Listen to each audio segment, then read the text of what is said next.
Today, let's talk about the paradox of intolerance. Mhm.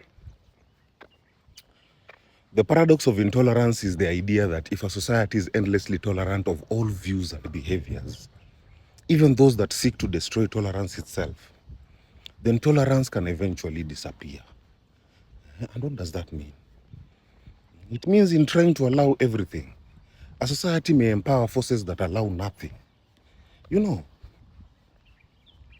a tolerant society values freedom of belief, speech, diversity, and peaceful coexistence. But some ideologies reject those principles. They may promote hatred, domination, violence, or the removal of rights from others. You know, if such movements are given unlimited room to organize, to intimidate, and to grow unchecked, then they can use the freedoms of an open society to dismantle that openness. You know, and this creates the paradox. Tolerance must sometimes defend itself by refusing to tolerate active intolerance. You know, that does not mean suppressing every unpopular opinion or disagreement.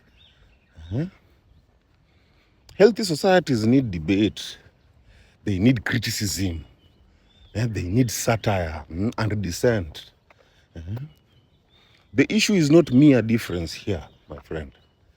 The issue is conduct or ideologies aimed at dehumanizing others, inciting harm, or destroying equal participation. You know, so the challenge is drawing boundaries wisely. You have to be wise with your boundaries, because too little resistance to intolerance can invite oppression. Too much resistance and used carelessly can become censorship or authoritarian control. You know, psychologically, people often confuse tolerance with passivity. They think being fair means never confronting harmful behavior. But boundaries are part of healthy systems. Just as a person can be kind while refusing abuse, a society can be open while rejecting threats to openness. You know, intolerant movement also exploit confusion. They may frame accountability as persecution while denying rights to others. You know,